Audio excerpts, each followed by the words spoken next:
Presenting. First thing of presenting is how prepared are you before you walk in? Only a blue, which is only 15 to 20% of the population, will be okay with you not being prepared. In fact, they might even relate. A yellow will feel bad for you. Oh, that's okay, sweetie.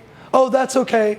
So it makes you feel, gives you a false sense. Yellows are the worst to sell it to because they will give you more false sense of hope than anybody.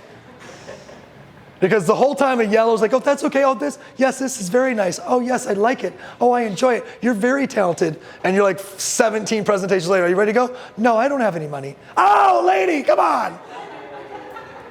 Just tell me that in the first 17 seconds. A red, if you're not prepared, they might actually just walk out. And a green's respectful, so they might hear you out, but you're out. Right, you're out. I mean, you're out faster with a green than you are a red, but they might hear you out because of the fact that they are respectful. Re-explain the steps to them. This is now you're in presentation mode. Okay, hey, just a refresher. We've already done this and this, and we're gonna do this, this, and if everything makes sense, and it feels right, before you know it, you're gonna start saving the money that you wanna save, buying instead of renting, and building a bank account with some interest on it so we can start getting you on a vacation every year. Tie back, bam, right?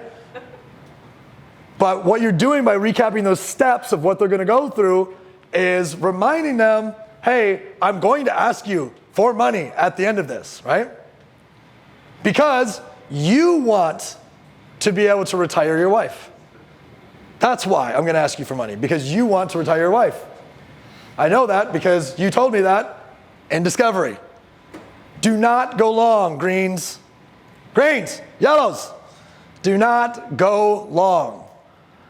A green thinks the more information I give them and the longer I go, the more equipped they're gonna be. Man, the more information you give someone who's not a green, the more questions you create in their mind that they didn't even know they had. So what you do is you go long enough. Don't go too short. What you're selling has, the price point of what you're selling has got to match the length for people to justify.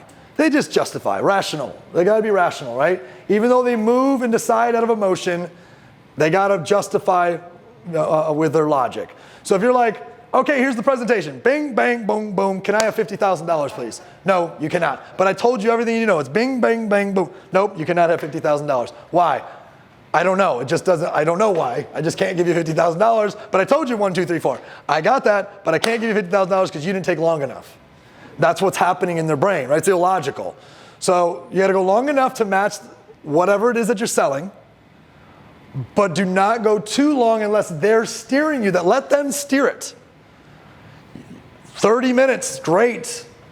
10 minutes if it's for something that's not expensive, right? It should be like, man, I've sold a lot of shakes in my day. Hundreds of millions of them, shakes, protein shakes. Hundreds of millions of servings. It was like 500 million servings. It's $49 for a bag. It's like $1.75 per shake with 30 servings. It's like, and I'm eating there, and my guy would be on stage doing a 2-hour presentation. I'm like, it's a fucking shake. It tastes like cake. And you're selling a shake that tastes like cake to people that already like cake. So what are we doing here? Like, nobody goes to a grocery store and spends 2 hours trying to decide, or at GNC trying to decide what shake mix they are. Just like, dude, dial it in here. Like, so it's got to match. You got to match up to what you're selling, but also you got to match up to what you're selling. If you're selling something that's $50,000, you shouldn't expect somebody to walk away from $50,000 in 5 minutes. Facts tell, stories sell. So tell a fact, back it up with a story. Tell a fact, back it up with a story. I think that's where I'll leave that idea, because it's such a generic statement, but it's something you can use right now. Well, I've listed them 3 facts. Congratulations, what stories did you back it up for? Or back it up with? List the fact, ... for example. There you go. There's something super tangible right now you can put into play. For example, tell a story. Okay, presenting is not a monologue. Engage them, ask questions, check in. Engage them. What are your thoughts about this? Any questions so far? That's an okay one. Create contrast. Right? Everything I'm teaching you guys right now, I can't wait to get to, is it next week? When I get to go through Cialdini's 6 strategies of influence. Contrast principle. Give them contrast, right? Is any of this scary so far? No, none of it's scary. I know, right? Simple. Boom, contrast. Do you have any questions? It's very neutral, but, people want their questions answered. Anything scary? No, nothing scary. Okay, great. A little bit more, a little bit more. Do you need any deeper explanation on this? Ooh, there's a good one. Do you need me to go deeper on this? No, that's enough. Perfect.